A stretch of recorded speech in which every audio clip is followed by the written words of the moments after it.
ಮಂದಿ ಭಾಳ ನಮಗೆ ನಿಂದ ಮಾಡ್ತಾರೆ. ಮತ್ತು ಮಾಡ್ತಾರೆ ಪಾಪ, ಎಲ್ಲ ಪುಕ್ಕಟೆ ಇವೆಲ್ಲ ಸಿಕ್ಕಾವ, ಮತ್ತು ಅವೇನು ಉದ್ಯೋಗ ಖಾತ್ರಿ ಬರ್ತಾವ, ರೊಕ್ಕ ಬೀಳ್ತೈತಿ, ಕೆಲಸ ಏನೈತೆ ಅವ್ರಿಗೆ? ನೀವು ಒಂದು ನೆನಪಿಟ್ಕೊಂಡವ್ರಿ ಹೋಗಾಕ, ಊರು ಮುಂದಿನ ಬಾವಿ ಮುಚ್ಚಬೋದು, ಊರು ಮಂದಿ ಬಾಯಿ ಮುಚ್ಚಕ್ಕಾಗೋದಿಲ್ಲ, ತಿಳ್ಕೊಂಬಿಡ್ರಿ ಅಷ್ಟೆ. ಊರು ಮುಂದಿನ ಬಾವಿ ಮುಚ್ಚಬಹುದು, ಊರು ಮಂದಿ ಬಾಯಿ ಮುಚ್ಚಕ್ಕಾಗೋದಿಲ್ಲ. ಅಕಸ್ಮಾತ್ ಒಂದು ವೇಳೆ ನೀ ಬಿದ್ದಿ ಅಂದ್ರೆ ಬಾಯಾಗ, ನಿನ್ನ ದೈವ ಚಲೋ ಇತ್ತು ಅಂದ್ರೆ ಬಾವ್ಯಾಗಿಂದ ಎದ್ದು ಬರ್ತಿ. ಆದ್ರೆ ನಿನ್ನ ಅದೃಷ್ಟ ಇರಲಿ ಬಿಡಲಿ, ಆದ್ರೆ ಊರು ಮಂದಿ ಬಾಯಾಗಿಂದ ಪಾರಾಗೋದು ಕಷ್ಟ ಐತಿ. ಅದಕ್ಕೆ ಮನುಷ್ಯ ಊರು ಅಂದಮೇಲೆ ಒಂದಿಷ್ಟು ಆಡ್ತಿರ್ತಾವ ಅಷ್ಟೇ. ನಾ ಭಾಳ ಸಲ ಇದನ್ನು ಹೇಳ್ತಿರ್ತೀನಿ. ಏನಂದ್ರೆ, ಈಗ ನಿನ್ನೆ ಮೊನ್ನೆ ಅಡುಗೆ ಮಾಡಿರ್ತಾರೆ ಮನ್ಯಾಗ, ಅಡುಗೆ ಮಾಡಿದ್ದು ನಮಗೆ ತಂದಿಟ್ಟು ಕೂಡಲೇ ನಾವು ಮನ್ಯಾಗ ಸಿಟ್ಟಿಗೆ ಹೇಳ್ತೀವಿ. ಏನಂತೀವಿ ಅಂತಾರಿಲ್ಲ ಗಂಡು ಮಕ್ಕಳು, ನಿನ್ನೆ ಮೊನ್ನೆ ತಂದಿಟ್ಟೇನು ನನಗೆ ಹಳಸಿದ್ದು ಯಾರು ಉಣ್ತಾರೆ ಮನ್ಯಾಗ ಅನ್ನೋದಿಲ್ಲ. ನೀವು ಏನಾಗ್ತೈತೆ ಉಣ್ರಿ, ಏನು ಒಂದು ಸಮಸ್ಯೆ ಏನು ಅಲ್ಲ. ನಿನ್ನೆ ಮೊನ್ನೆ ಮಾಡಿದ ಹಳಸಿದ ಅಡುಗೆ ಉಂಡ್ರೆ ಹೊಟ್ಟೆ ಕೆಡ್ತೈತೆ ಅಂತ ನಮಗೆ ಗೊತ್ತೈತೆ ಇಲ್ಲ? ನಿನ್ನೆ ಮೊನ್ನೆ ಮಾಡಿದ ಹಳಸಿದ ಅಡುಗೆ ಉಂಡ್ರೆ ಹೊಟ್ಟೆ ಕೆಡ್ತೈತಿ, ನಿನ್ನೆ ಮೊನ್ನೆ ಆಡಿದ ಮಾತು ತಲೆಯಾಗಿ ಇಟ್ಕೊಂಡ್ರೆ ತಲೆನೂ ಕೆಡ್ತೈತೆ ಅಂತ ಗೊತ್ತಿರ್ಬೇಕು ಮನುಷ್ಯಾಗ. ಇದನ್ನು ಕಲಿಯೋದು ಜೀವನದೊಳಗೆ ಅಷ್ಟೆ. ಅದಕ್ಕೆ ಜೀವನ ಅಂದ್ರೆ ಕಲಿಯೋದಷ್ಟೇ ಇಲ್ಲ.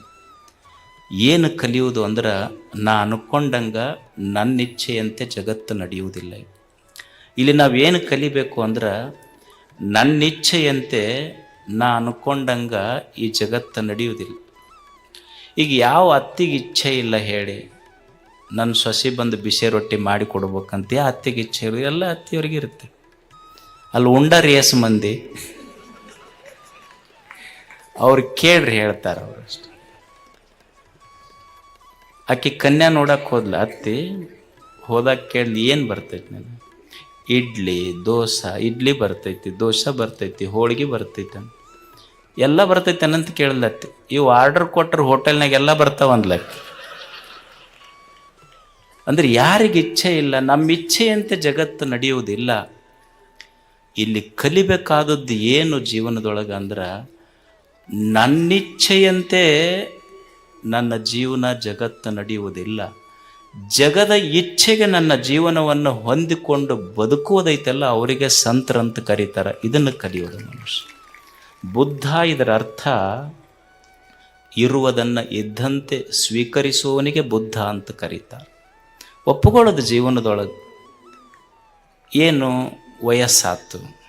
ವಯಸ್ಸಾದ ಕೂಡಲೇ ಏನಂತೀರಿ ನೀವು? ಏನ್ರಿ ಸ್ವಸ್ಥರು ಮಕ್ಕಳು ಒಟ್ಟು ನಮಗೆ ಸೇರೋದಿಲ್ಲ.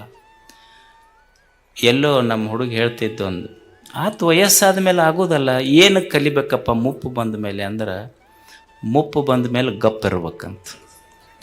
ಮುಪ್ಪು ಬಂದ ಮೇಲೆ ಗಪ್ಪಿರ್ಬೇಕು. ಮಗನ ಮಾತಾಡಿಸ್ಬೇಕಾದ್ರೆ ಸೊಸಿ ಮಾರಿ ನೋಡ್ಬೇಕು.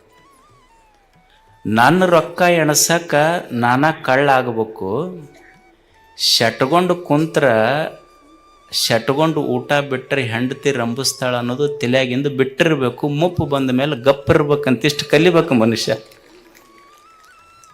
ಕಲಿಯುವುದಿಲ್ಲ ಅಷ್ಟೇ ಜೀವನದೊಳಗೆ. ಅದಕ್ಕೆ ಜೀವನ ಇದ್ದಂತೆ ಸ್ವೀಕರಿಸುವವನಿಗೆ ಸಂತ ಅಂತ ಕರೀತಾರೆ, ಜ್ಞಾನಿ ಅಂತ ಕರೀತಾರೆ. ಯಾಕಂದ್ರೆ ನಾನೇನು ಬಯಸ್ತೀನಲ್ಲ, ನಾನಿರುವುದು ವರ್ತಮಾನದಲ್ಲಿ, ನನ್ನ ಬಯಕೆಗಳಿರುವುದು ಭವಿಷ್ಯತ್ತಿನಲ್ಲಿ. ಅಂದ್ರೆ there is a difference, gap. ವರ್ತಮಾನಕ್ಕೂ ಭವಿಷ್ಯಕ್ಕೂ ಗ್ಯಾಪ್ ಇದೆ. ಅದಕ್ಕೆ ವರ್ತಮಾನದೊಳಗೆ ಏನು ಸಿಗುತ್ತದೆ,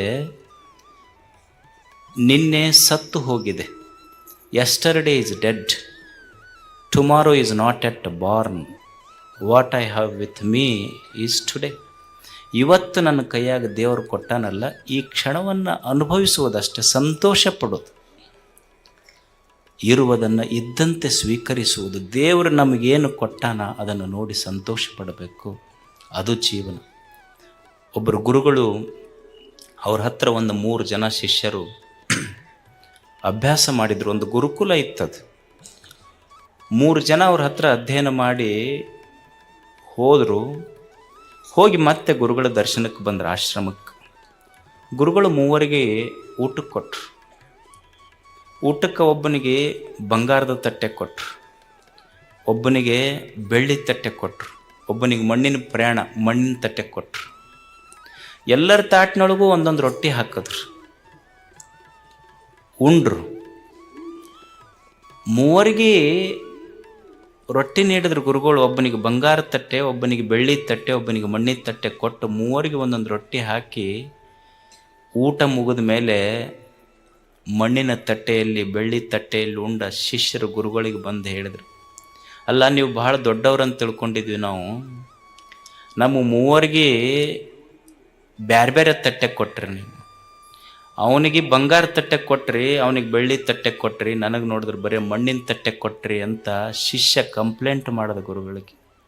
ಅವಾಗ ಗುರು ಹೇಳ್ದ, ನೋಡು, ಅವನಿಗೆ ಬಂಗಾರದ ತಟ್ಟೆ ಕೊಟ್ಟಿರ್ಬೋದು, ಅವನಿಗೆ ಬೆಳ್ಳಿ ತಟ್ಟೆ ಕೊಟ್ಟಿರ್ಬೋದು, ನಿನಗೆ ಮಣ್ಣಿನ ತಟ್ಟೆ ಕೊಟ್ಟಿರ್ಬೋದು. ನಿನ್ನ ಲಕ್ಷ್ಯ ತಟ್ಟೆಯ ಕಡೆ ಹೋತೆ ಹೊರತು ತಟ್ಟೆಯಲ್ಲಿ ಹಾಕಿದ ರೊಟ್ಟಿ ಒಂದೇ ಅನ್ನುವ ಕಲ್ಪನಾ ನಿನಗೆ ಬರಲಿಲ್ಲಲ್ಲ. ಜೀವನದೊಳಗೆ ಒಬ್ಬ ಹೆಚ್ಚಿರ್ಬೋದು, ಒಬ್ಬರಿಗೆ ಕಡಿಮೆ ಇರ್ಬೋದು, ಒಬ್ಬ ಶ್ರೀಮಂತ ಇರ್ಬೋದು, ಒಬ್ಬ ಬಡವಿರ್ಬೋದು, ಒಬ್ಬ ಸುಂದರ ಇರ್ಬೋದು, ಒಬ್ಬ ಕಪ್ಪಿರ್ಬೋದು. ಆದರೆ ದೇವರು ನಮ್ಮ ತಟ್ಟೆಯಲ್ಲಿ ಸುಂದರವಾದ ಜೀವನವನ್ನು ಹಾಕಿದ್ದಾನೆ. ಈ ಜೀವನವನ್ನು ಏನು ಆಯುಷ್ಯ ಕೊಟ್ಟಾನ ಅವನಿಗೆ ಸಂತೋಷ ಆಗುವಂಗೆ ಬದುಕಿ ಹೋಗುವುದೇ ನಿಜವಾದ ಜಾತ್ರೆ. ಇದು ಜೀವನದ ಉದ್ದೇಶ ಅಷ್ಟೆ.